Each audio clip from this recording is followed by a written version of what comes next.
Hey everyone, welcome to Mixology Phrenology. I'm Bitter Steve, and the Trinidad Sour is one of my absolute favorite cocktails.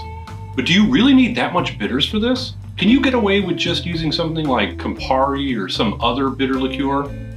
Let's find out.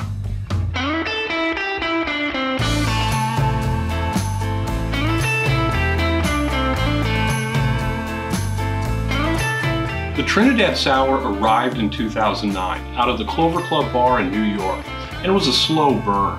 Nobody understood it, and it grew in popularity because of the bartenders, not the customers. But here's the thing, it's an amazing cocktail.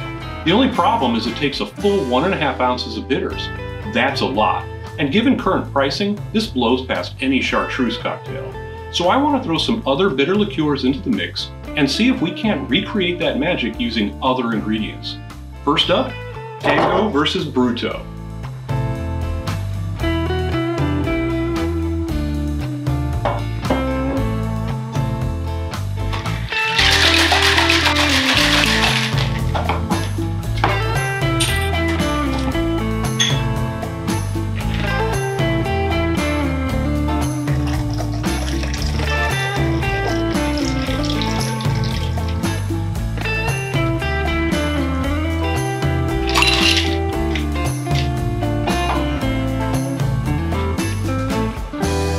First, the original recipe. Wow, look at that color. Let's check this out.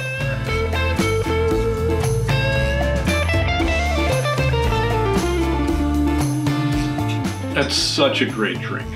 I think the Orgeat and lemon is an absolute necessity to cut through this massive amount of bitters, and the rye adds an interesting layer right on top.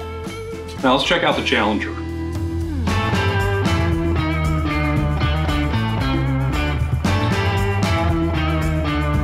You know, that's not even remotely the same.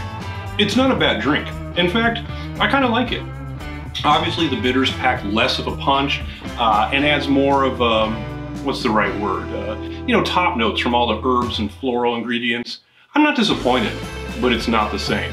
I think trying any other combo is going to give us similar results. So let's just move on to my preferred version of this cocktail. Are all of you aware of the rye percentage of rye whiskey? This bottle is between 80 and 95% rye. Since we're only using a ½ ounce, it's important to have that extreme burst of rye flavor. Ango is a baseline for bitters, a solid rock that all others are judged. And here's the thing, I've never had a bitters I consider less than this. Now, this is not intended to diminish Ango, but lots of craft bitters either mimic or elevate this. And my favorite, by far, is Bogart's. For the Orgeat, I usually use Monin, and I started with this one many years ago because it was the only one on the market that didn't contain corn syrup. Of course, this was before the craft cocktail movement brought us 200 small batch varieties. Just so you know, about 3 are good. Okay, so we have high rye, classy bitters, smooth Orgeat. This is exactly what we need.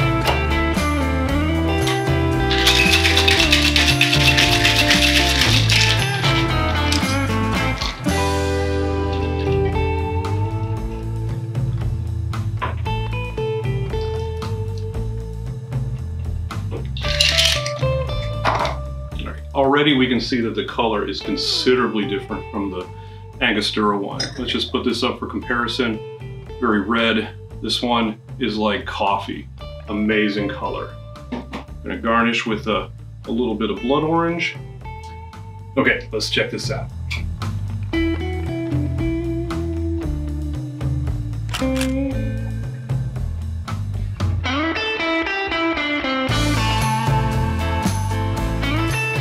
That's so amazing.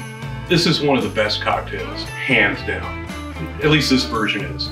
What are your go-to ingredients for a Trinidad Sour? Let me know in the comments, and I'll check it out.